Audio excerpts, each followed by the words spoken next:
Good morning बच्चों, कैसे हो? बढ़िया, चलिए ठीक है। और स्वागत है आपका अपनी पढ़ाई की क्लास में। फिजिक्स पढ़ते हैं हम यहाँ पे, और आज पढ़ने वाले हम motion in one day, motion in one dimension. अच्छा टॉपिक है, मज़ेदार क्वेश्चन होते हैं इसमें, तो काफ़ी मज़ा आने वाला है अगर आप क्वेश्चन करते हैं तो। और आज धनतेरस भी है बच्चों, तो सबको धनतेरस की शुभकामनाएं। धनतेरस सुख और समृद्धि, वैभव आए हमारे जीवन में, ऐसी हम सब कामनाएं करते हैं। तो आप सबको भी धनतेरस की शुभकामनाएं। देखिए बच्चों, सुख समृद्धि जो आती है, वैभव आता है जो घर में, तो वो कैसे आता है? हम मतलब कामना करते हैं आज के दिन कि हमारे घर में सुख समृद्धि बढ़े, तो उसके लिए क्या जरूरी है? पुरुषार्थ, मेहनत। क्योंकि आप आगे बढ़ोगे अपनी मेहनत से, जो भी आपको अचीव करना है वो मेहनत करना जरूरी है उसके लिए आपको। तो आज के दिन मतलब लोग सोने की, चांदी की गहने खरीदते हैं और भी आर्टिकल्स खरीदते हैं, तो वो भी सब बढ़िया है। एक माहौल बनता है घर में खुशी का, कोई चीज़ लाते तो बड़ा अच्छा सा लगता है। लेकिन साथ में आज के दिन हमारा ध्यान इस बात पे भी जाना चाहिए कि हम अपने लक्ष्य के प्रति कितने पुरुषार्थ कर रहे हैं। ठीक है, तो जो बच्चे नीट और जेई की तैयारी कर रहे हैं, तो वो आज के दिन अपने आप को और ज़्यादा मोटिवेट करें कि अपने पुरुषार्थ की तरफ, मुझे मतलब अपने लक्ष्य की तरफ पुरुषार्थ करना है, मेहनत करनी है लगन से। तो उसी लगन के साथ हम आगे बढ़ते हैं, वीडियो की शुरुआत करते हैं। Motion in one dimension. Motion in one dimension, अब तक हमने वेक्टर्स पढ़ लिया, जो कि एक मैथमेटिकल टूल है, फिजिक्स में यूज होगा। ठीक है, इस चैप्टर में भी थोड़ा बहुत यूज हो सकता है शायद। और यूनिट एंड डायमेंशंस पढ़ी थी हमने। ठीक है, तो अब फिजिक्स की थोड़ी शुरुआत हो रही है इस चैप्टर से, कि मोशन के बारे में। तो बच्चों, मोशन क्या है? आप सब जानते हैं, कोई चीज़ चल रही होती है तो हम कहते हैं कि वो चीज़ मोशन में है। ठीक है, चल रही है, चलने को हम बोलते हैं मोशन। अब ये है कि हमें पता कैसे चलेगा कि कोई चीज़ चल रही है, यानी कि हम कब कहते हैं कि कोई चीज़ मोशन में है? तो एक तो क्या हो, देखने वाला हो, कोई देख रहा होगा तभी बताएगा कि वो चीज़ मोशन में है। ठीक है ना बच्चों? तो यानी कि क्या है, पहला रेफरेंस फ्रेम। किसी के रेफरेंस में अगर किसी ऑब्जेक्ट की, किसी पार्टिकल की पोजीशन चेंज होती है, तो हम कहते हैं फिर टाइम के साथ, तो हम कहेंगे कि वो ऑब्जेक्ट या वो पार्टिकल मोशन में है। ठीक है, यानी कि रेस्ट एंड मोशन दोनों ही क्या है, रिलेटिव टर्म्स हैं, और ये किसी के रेस्पेक्ट में होगी बात। तो सपोज ये हमारा एक रेफरेंस फ्रेम है। रेफरेंस फ्रेम का मतलब क्या है? ऐसा नहीं कि आप ये सोचो कि दो डंडे खींच दिए। कि रेफरेंस फ्रेम का मतलब है देखने वाला, जो ऑब्जर्व कर रहा है, यानी कि हम किसी चीज को ऑब्जर्व कर रहे हैं तो हम रेफरेंस फ्रेम हो गए। ठीक है, तो इसमें दो डंडे, जो एक्स एक्सिस और वाई एक्सिस हम नाम दे देते हैं, तो वो तो एक उसकी लोकेशन बताने के लिए, कि अगर मान लो कि ईस्ट है और ये नॉर्थ है, तो ईस्ट में इतना, नॉर्थ में इतना। ठीक है, एक्स एक्सिस और ये ऊपर वाई एक्सिस।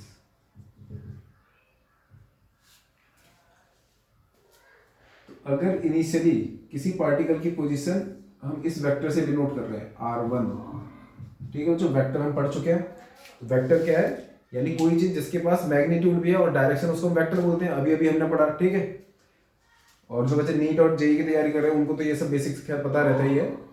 और 11th क्लास वालों को शुरुआत में थोड़ी सी ऐसा लगता है कि वेक्टर की क्या चीज आ गई है। ठीक है, तो ये उसकी पोजीशन है, तो ये इसका मैग्नीट्यूड हो गया, कितनी दूरी पर है, और ये एंगल भी बता रहा है कि इस डायरेक्शन में। तो इसीलिए क्या है, वेक्टर से डिनोट करते हैं पोजीशन को, और आर यूज करते हैं जनरली, किसी को भी यूज कर सकते हैं। अगर टाइम बीतने के साथ ये पार्टिकल यहां से यहां आ जाता है सपोज, तो इसकी नई पोजीशन क्या हो जाएगी? ये हो जाएगी r2। ठीक है, ए से बी आ गया, वो ए से पॉइंट से बी पॉइंट पर आ गया, तो उसकी नई पोजीशन होगी ये। तो यानी कि उसकी पोजीशन में चेंज हुआ है। पोजीशन में चेंज हुआ है तो हम कहेंगे कि वो मोशन में है। अब मोशन में है तो सही, लेकिन इसको मेजर करने के लिए कितना मोशन है, तो हम क्या यूज करते हैं? इसके लिए दो फिजिकल क्वांटिटी बनाई हमने, डिस्प्लेसमेंट और डिस्टेंस।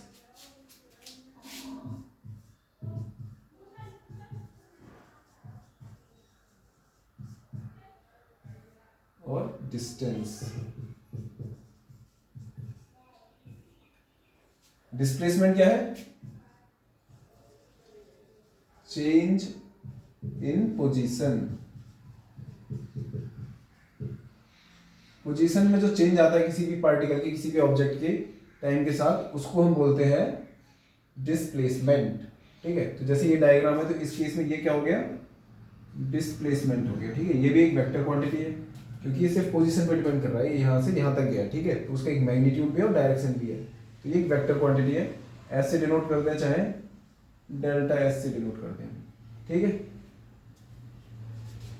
तो इस डायग्राम के हिसाब से आप सबने वेक्टर पढ़ा है, तो देखो एक वेक्टर r1 और उसके हेड पर रखा हुआ है दूसरा वेक्टर डेल्टा एस, और ये पहले वाले के टेल से आखिरी वाले के हेड तक जा रहा है r2 पोजीशन वेक्टर। तो इसका मतलब r2 क्या हो गया, इन दोनों का रिजल्टेंट हो गया। r2 क्या है, r1 vector plus delta S vector. ठीक है, तो हमें डेल्टा एस चाहिए, डिस्प्लेसमेंट कितना होगा अगर ये चाहिए, तो डेल्टा एस वेक्टर क्या हो जाएगा, r2 माइनस r1।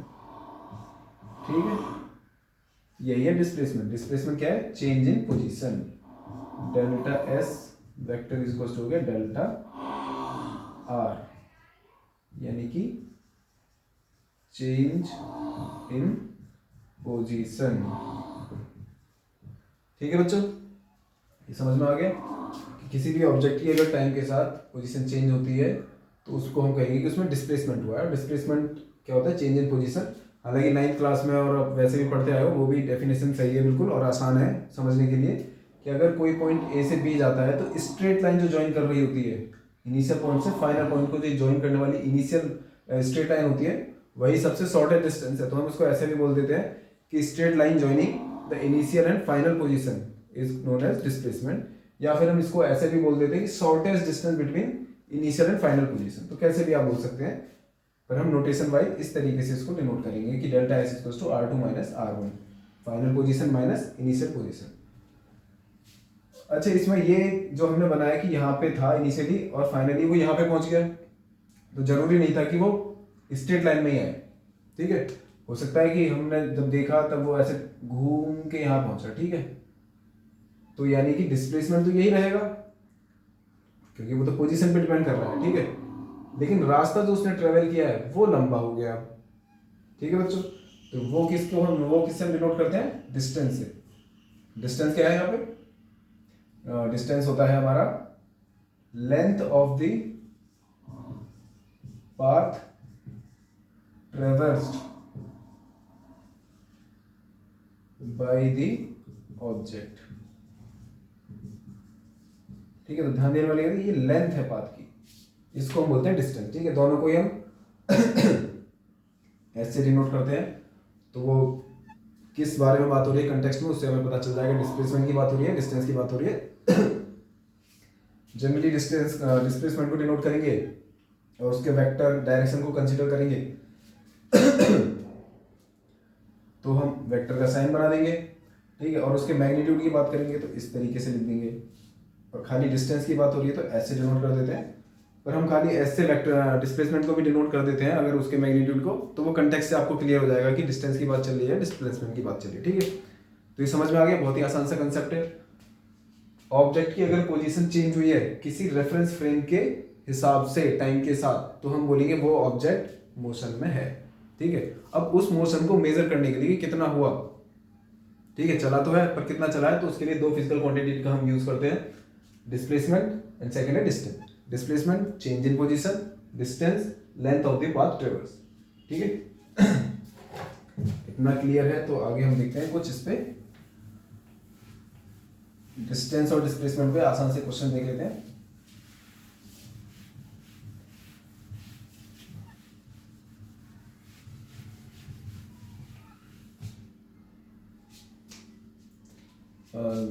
बेसिकली पहले शुरुआत इसी से कर देते हैं कि मान लो कि अगर ये एक सेमी सर्कुलर ट्रैक है, ए पॉइंट से बी पॉइंट तक इसका रेडियस है आर। ए पॉइंट से बी पॉइंट तक एक पार्टिकल ट्रेवल करता है सर्कमफ्रेंस के थ्रू। ठीक है, उसके पेरिफेरी से ऐसे जाता है वो। तो इस केस में डिस्प्लेसमेंट कितना होगा, डिस्टेंस कितना होगा, ये आपको बताना है। ठीक है, तो हम समझने के लिए देख लेते हैं। डिस्प्लेसमेंट क्या हो जाएगा इसमें,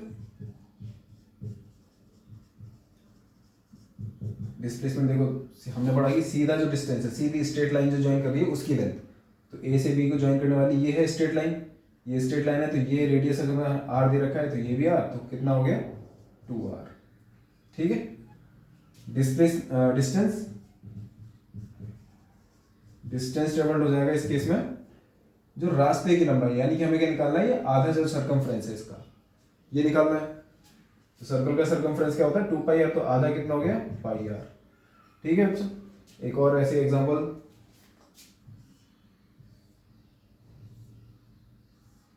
ये अगर कोई ए पॉइंट है, ए बी सी डी, एक पार्टिकल ए टू बी जाता है, फिर बी टू सी और सी से डी।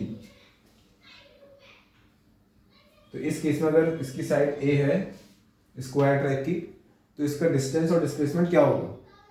कुछ आसान से क्वेश्चन है जो बच्चे पहली बार पढ़ रहे हैं उनको समझने के लिए बहुत इंपॉर्टेंट है, और अगर ये समझ में आते हैं बेसिक कंसेप्ट तो आप आगे के भी क्वेश्चन कर ही लोगे। तो इसमें देखो बच्चों ये क्या है, डिस्प्लेसमेंट हमारा क्या हो जाएगा,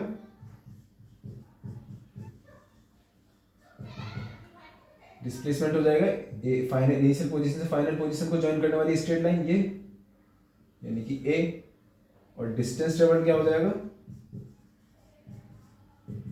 डिस्टेंस ट्रेवल्ड हो गया पाथ की लंबाई, पाथ की लंबाई यानी कि ए पहले ऐसे गया फिर ए, तो 3 बार ए हो गया 3a। ठीक है बच्चों,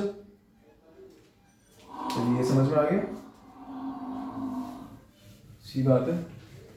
एक और इसको थोड़ा सा लेवल अप करते हैं, लेवल अप करते हैं इस क्वेश्चन का।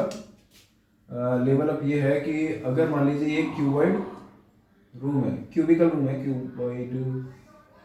क्यूब है, ठीक है, ये क्यूबॉइड मान लीजिए, आप कुछ भी मान लीजिए, क्यूबॉइड ही ले लेते हैं।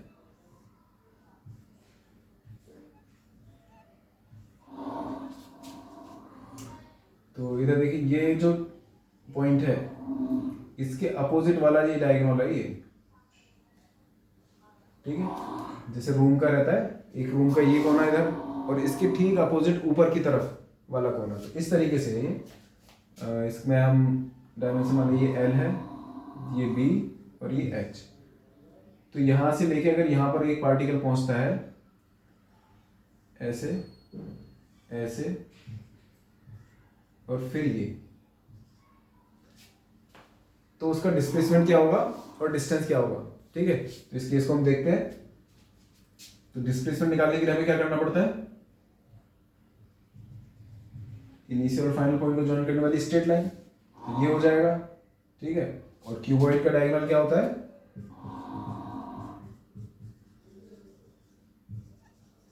क्यूबॉइड का डायगोनल हो जाता है under root L square plus B square plus H square. तो यही हमारा डिस्प्लेसमेंट हो जाएगा। डिस्टेंस क्या होगा बच्चों, डिस्टेंस हो गया रास्ते की लंबाई, तो पहले उसने L ट्रेवल किया, फिर B ट्रेवल किया, फिर H, यानी L plus B plus H। Obviously ये वैल्यू छोटी ही आएगी इससे। ठीक है, चलिए ये क्लियर हो गया। एक क्वेश्चन और देखते हैं इसमें।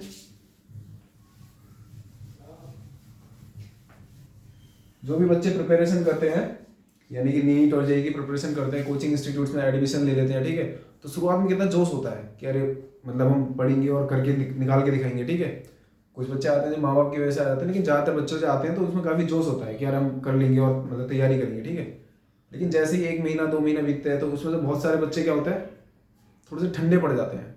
तो वो ठंडे क्यों पड़ जाते हैं, क्योंकि रिजल्ट को सोचकर, ठीक है, उन्हें ऐसा लगने लगता है कि शायद हमसे नहीं निकलेगा। मुझे लगता है ये कारण है। कुछ बच्चे ओवर कॉन्फिडेंस में भी आ जाते हैं, वो भी लापरवाही करते हैं, लेकिन ज़्यादातर जो बच्चे हैं वो उनको ऐसा लगने लगता है यार इतना कंपटीशन है, वहाँ पे होशियार बच्चों को वो देखते हैं अपने साथ में कुछ, और उनके चक्कर में क्या होता है वो सोचते हैं यार हमारा क्या ही होगा इसमें। तो उन सभी बच्चों से मैं ये कहूँगा कि आप बिना रिजल्ट के बारे में सोचें कि आपका सिलेक्शन होगा या नहीं होगा। आप जितना जोश से पहले आए थे, पहले दिन आप में जोश था, वही जोश पूरे साल आप बना कर रखिए। ठीक है, यानी शुरुआत में जो आप मेहनत करने के लिए आए थे वो मेहनत करते रहिए, जो आप सोच कर आए थे ज्वाइन करने से पहले कि मैं मेहनत करूंगा। ठीक है, तो वो मेहनत अगर आप करते रहोगे पूरे साल, तो यकीनन आपका बहुत अच्छा परफॉर्मेंस रहेगा। रिजल्ट को थोड़ी देर के लिए भूल जाया करिए, ठीक है, कि निकलेगा कि नहीं निकलेगा। ऑब्वियसली मेहनत करेंगे तो अच्छा ही परफॉर्मेंस होगा, ज़्यादा चांसेस होंगे आपके निकलने के, ठीक है। तो अपना जोश को मतलब बना के रखा करिए और रिजल्ट से ज़्यादा फोकस अपनी मेहनत पर, काम पर फोकस करो, ठीक है। मिलेगा क्या, हर वक्त क्या है, हर आदमी वो रखा है लालच, या फिर कि चाहिए सबको, मांगने की टाइप की मतलब आदत बन गई, ठीक है। तो चाहिए से क्या कर सकते हैं इस दुनिया को, क्या दे सकते हैं हम, ठीक है, उस पर ज़्यादा ध्यान दीजिए, मेहनत करिए अपनी, अच्छा ही परफॉर्म आएगा। कोई बात नहीं, अगर बाई चांस अगर नहीं भी निकलता है तो भी क्या है, आप मेहनत करेंगे तो कम से कम ये सेटिस्फेक्शन रहेगा कि यार क्या मतलब मेहनत करी, जी तोड़ मेहनत, मजे आ गए, ठीक है। अच्छा ये ज़्यादा हो गया चलिए कोई बात नहीं। तो एक और इस पे कुछ एग्जांपल देखते हैं। ये आ रखा है शायद जेई मेंस में आ रखा है क्वेश्चन। तो ये इस क्वेश्चन को बच्चे पहले अपने आप ट्राई करिए। ये सर्कल बनाए, जो भी आलू जैसा लग रहा है, कुछ भी लग रहा है, ये एक सर्कल है। तो जो पॉइंट सबसे नीचे है अभी ग्राउंड के कांटेक्ट में है, आधा सर्कल जब कंप्लीट होगा इसका, यानी कि ये जिसका रेडियस है आर, एक व्हील है जिसका रेडियस आर है, और ये आधा रेवोल्यूशन विदाउट स्लिपिंग रोल करके कवर करेगा ग्राउंड पर, तो उस केस में डिस्प्लेसमेंट और distance travelled by this point कितना होगा, ये आपको निकालना है। डिस्टेंस का थोड़ा रहने देते हैं, वो बाद में देखेंगे, थोड़ा सा हार्ड हो जाएगा शुरुआत के लिए। डिस्प्लेसमेंट निकालिए, ठीक है। तो इस पॉइंट के द्वारा डिस्प्लेसमेंट कितना होगा जब ये हाफ रेवोल्यूशन कर लेगा, ठीक है। तो वीडियो को पॉज करके जो बच्चे पहले से पढ़ रहे हैं और जिन्हें लगता है कि वो अच्छा कर लेते हैं, तो वीडियो को पॉज करें और इस क्वेश्चन को सॉल्व करें और आंसर अपना कमेंट बॉक्स में जरूर डाल दें, ठीक है। मुझे भी थोड़ा सा रेस्पॉन्स आया तो पता चलते रहे कि हाँ बच्चे इतनी मेहनत कर रहे हैं, या फिर जो भी है, कुछ तो रेस्पॉन्स से थोड़ा आइडिया मिल जाता है। और बाकी आपको कोई डाउट भी हो वो भी आप जरूर डालें कमेंट बॉक्स में, डाउट है कुछ या कोई सजेशन है, अच्छा लगेगा। तो आगे मैं सॉल्व करता हूँ। देखो अभी ये रोल करेगा, ठीक है, तो आधा रोल करना है इसे। देखो पूरा रोल करेगा तो वापस ये पॉइंट नीचे आएगा, तो आधे रोल में क्या होगा, कुछ ऐसा हो जाएगा, ये पॉइंट ऊपर आ जाएगा, ठीक है। तो ये कैसे जाएगा, ये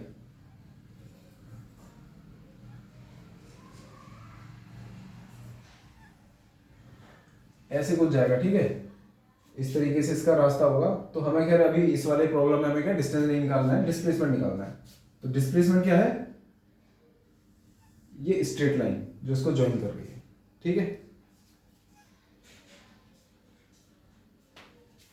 ये हमें लाइन निकालनी है। अगर यहाँ से हम ड्रॉप कर दें तो ये आर 2r हो गया डिस्टेंस, 2r डिस्टेंस है। तो आधे रोल में कितना चलेगा ये आपको पहले कैलकुलेट करना है। आधे रोल में मतलब कितना चलेगा, देखो पूरा अगर एक चक्कर लगता है तो अपने सरकमफ्रेंस के बराबर 2πr ये आगे चलेगा। और आधे चक्कर में कितना चलेगा, उसका आधा, यानी ये हो जाएगा यहाँ से लेके यहाँ तक πr। तो ये πr, ये 2r, हाइपोटेन्यूज निकाल देंगे तो डिस्प्लेसमेंट आ जाएगा हमारा। डिस्प्लेसमेंट जो होगा इस केस में वो कितना हो जाएगा, √2r का स्क्वायर प्लस πr का स्क्वायर। r का स्क्वायर में से r बाहर आ जाएगा और अंडर रूट बचेगा 4 प्लस पाई स्क्वायर, ठीक है बच्चों। तो एक अच्छा क्वेश्चन था ये। चलिए डिस्प्लेसमेंट के और भी काफ़ी सारे क्वेश्चन आपको मिल जाएंगे। ज़्यादा से ज़्यादा क्वेश्चन को ट्राई कीजिए, उतना ज़्यादा आपका दिमाग चलेगा। कैसे करते हैं, प्रैक्टिस बहुत ज़रूरी है, ठीक है, करते रहिए आप। ऐसा कुछ भी नहीं है कि आप का पेपर नहीं निकलेगा, अगर आप प्रैक्टिस करेंगे तो जरूर निकलेगा। आगे बढ़ते हैं। तो हमने देखा अभी कि कोई ऑब्जेक्ट मोशन में है या नहीं है, तो हम रेफरेंस फ्रेम के अगर अकॉर्डिंग उसकी पोजीशन चेंज हो रही है तो हमें पता चलेगा कि वो ऑब्जेक्ट मोशन में है। और अगर मोशन में है तो कितना है, ये हमने किससे बताया, डिस्टेंस और डिस्प्लेसमेंट से, ठीक है। अब आगे देखते हैं कि मोशन तो है, ये तो पता चलेगा कि मोशन हो रहा है, ठीक है, पर कोई चीज़ कितनी तेजी से वही डिस्टेंस कवर कर रही है उसको मेजर करने के लिए हमने एक फिजिकल क्वांटिटी बनाई, और वो है स्पीड एंड वेलोसिटी, ठीक है। स्पीड क्या है, स्पीड है distance travelled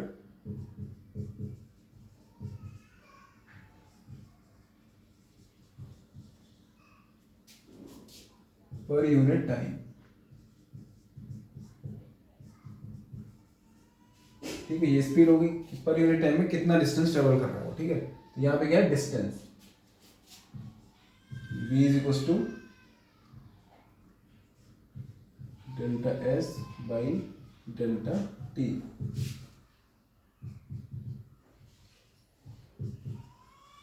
distance upon time, delta S को हम एस बाई टी भी लिख देते हैं, तो v is equal to S by T हो जाएगा ये।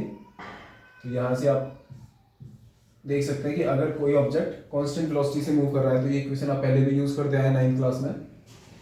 ठीक है, ऐसे लिख सकते हैं, या फिर s is equal to V T, और अगर टाइम निकालना है तो s बाई वी। ठीक है, तो ये आ जाएगी हमारी speed, distance travelled upon time taken. ऐसे ही वेलोसिटी क्या होगी, एक क्वांटिटी है वेलोसिटी। वेलोसिटी क्या है, डिस्टेंस की जगह उसमें होता है displacement. Displacement per unit time, इसको भी हम v से डिनोट करते हैं। वही अगेन कंटेक्स्ट से पता चल जाएगी, स्पीड की बात हो जाएगी कि वेलोसिटी की बात हो रही है, और ये हो जाएगा s बाई टी। अगर वेक्टर बना दें इसको तो ये हो जाएगा। ठीक है,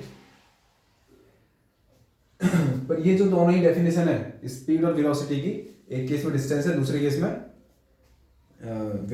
वेलोसिटी है जो कि डिस्प्लेसमेंट आता है उसमें, दोनों को ही देखा जाए तो यहाँ पे क्या distance travelled upon time taken, यानी कि ये जो इस टाइप से जो वेलोसिटी आएगी, जो भी डिस्टेंस है ना उसको लगने वाले टाइम से हमने डिवाइड कर दिया, तो ये जो वेलोसिटी आएगी, ये जो स्पीड आएगी, वो क्या आएगी दोनों ही केस में एवरेज।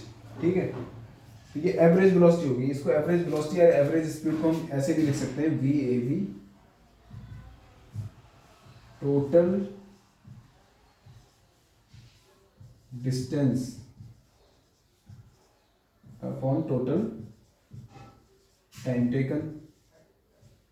ठीक है, अगर ये एवरेज वेलोसिटी की बात है तो ये हो जाएगा नेट डिस्प्लेसमेंट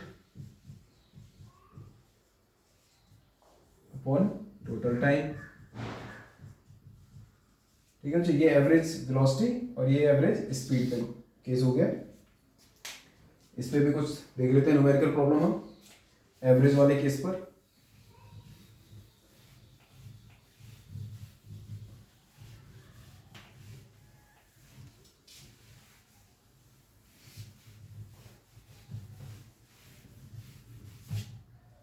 हाँ, ये देखिए बच्चों कि अगर सपोज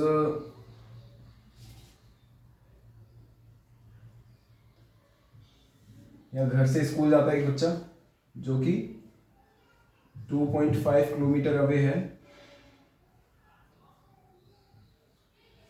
और उसे 15 मिनट जाने में लगते हैं और 15 मिनट वापस आने में लगते हैं। ठीक है, उसी रास्ते से जाता है, उसी रास्ते से वापस आता है वो। ठीक है, तो 15 मिनट जाने में जाकर पता चलता है, जो भी छुट्टी है, हॉलीडे था, संडे को उठ के चला गया, उसे पता नहीं था, तो ये गया और तुरंत ही वापस लौटता है। तो इस केस में एवरेज स्पीड और एवरेज वेलोसिटी क्या होगी। ठीक है, तो ऐसे आप कैलकुलेट कीजिए, वीडियो पॉज कर एक पॉज करने की जरूरत नहीं, स्पीड सही है तो ऐसे भी कर ही सकते हो। देखिए ये ए टू बी गया 2.5 और फिर 2.5 किलोमीटर वापस लौटा, तो टोटल डिस्टेंस क्या हो जाएगा, टोटल डिस्टेंस ट्रेवल्ड हो जाएगा 5 किलोमीटर। टाइम 15 मिनट जाने में, 15 मिनट आने में, तो टोटल टाइम कितना हुआ 30 मिनट। तो ये आ जाएगा, जो भी है कैलकुलेशन करेंगे। लेकिन अगर इसको हम मीटर और इसको अगर हम सेकंड में बदलना चाहें या घंटे में बदल देते हैं, किलोमीटर पर आवर में ज़्यादा स्पीड रिलेवेंस समझ में आती है हमें, तो ये हो जाएगा 5 किलोमीटर बाई 1/2 आवर, यानी कि 10 किलोमीटर पर आवर। काफ़ी तेज स्पीड से गया है, सही है। ठीक है, जल्दी पहुंचना था उसे स्कूल। एवरेज स्पीड क्या होगी, average velocity, sorry average speed तो ये आ गई, एवरेज वेलोसिटी क्या होगी, एवरेज वेलोसिटी क्या बोला था हमने, net displacement upon total time taken. तो डिस्प्लेसमेंट कितना हुआ इस केस में, ए से बी गया और बी से ए पे आ गया, तो यानी कि इनिशियल पोजीशन भी यही है और फाइनल पोजीशन भी यही है जब हम ऑब्जर्व कर रहे हैं, जिस इंटरवल से शुरुआत से और इंटरवल के एंड तक जहां तक हम ऑब्जर्व कर रहे हैं उन दोनों ही पॉइंट पर इसकी इनिशियल और फाइनल पोजीशन क्या है, सेम है। तो वी ए वी वेलोसिटी क्या हो जाएगा, नेट डिस्प्लेसमेंट, नेट डिस्प्लेसमेंट क्या हो गया, जीरो, क्वांटिटी कुछ भी रहे तो जीरो हो गई इसकी वेलोसिटी, ठीक है। यानी कोई भी चीज जहां से चलती है वापस वहीं पे आ जाए तो उसकी वेलोसिटी क्या हो जाएगी, जीरो, ठीक है।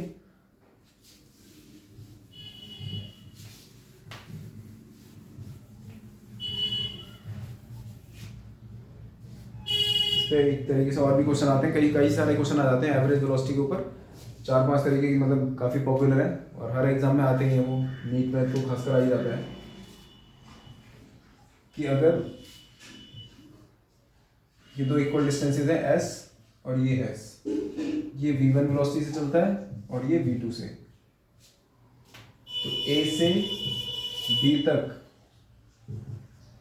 a से लेके c तक उसकी एवरेज वेलोसिटी क्या रहेगी, ये क्वेश्चन आता है, ठीक है। तो कैसे करेंगे हम, उसी बेसिक फॉर्मूले से करेंगे। हमने फॉर्मूला क्या पढ़ा, V A V is equal to total distance, T D लिखते हैं, टी डी शॉर्ट में, T D total time, T T, total distance कितना है, S plus S 2s, time कितना लगा इसको, टाइम अब इसमें नहीं दे रखा, ठीक है। तो जो बच्चे 11th क्लास में पहले करते हैं वो सोचते हैं यार टाइम तो दे ही नहीं रखा, तो अभी हमने रिलेशन पढ़ी, एस डिस्प्लेसमेंट है या एस डिस्टेंस ट्रेवल करा वो v1 वेलोसिटी से, तो कितना टाइम होगा, तो टाइम हो जाएगा यहाँ से लेके यहाँ तक ट्रेवल करने में टाइम कितना लगेगा, डिस्टेंस को हम स्पीड से डिवाइड कर देंगे, s बाई v1 प्लस यहाँ पे कितना टाइम लगा, s बाई v2 और ये s कॉमन आ जाएगा, यहाँ से कट जाएगा, तो ये बचेगा 2/1/v1 प्लस 1/v2।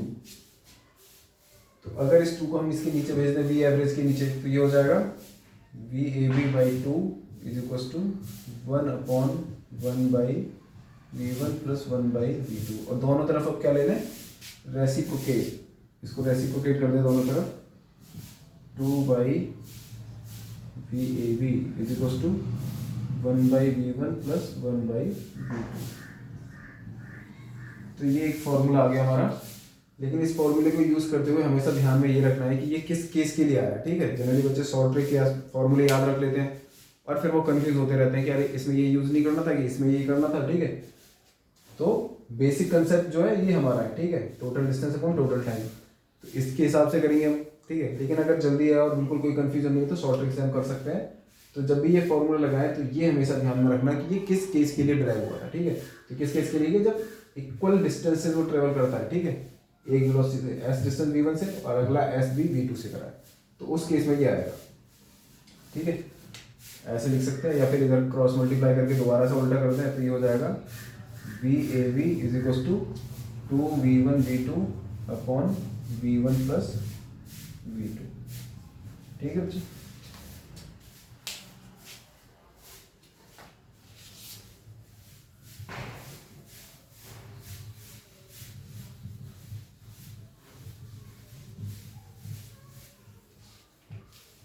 चलिए, तो आज के वीडियो में हमने देखा डिस्टेंस डिस्प्लेसमेंट के बारे में, समझा मोशन क्या है ये समझा हमने, और एवरेज स्पीड और एवरेज वेलोसिटी, ठीक है। नेक्स्ट वीडियो में, वीडियो थोड़ी लंबी हो जाती है तो कुछ बच्चे नहीं पसंद करते ज़्यादा लंबी वीडियो, तो अगले वीडियो में हम बनाएंगे जो है इंस्टेंटेनियस स्पीड और इंस्टेंटेनियस वेलोसिटी, और आगे के बारे में आगे पढ़ेंगे हम चैप्टर में, ठीक है। तो आप मेहनत करते रहिए, एंजॉय करिए मेहनत को, ठीक है। चलिए, सी यू।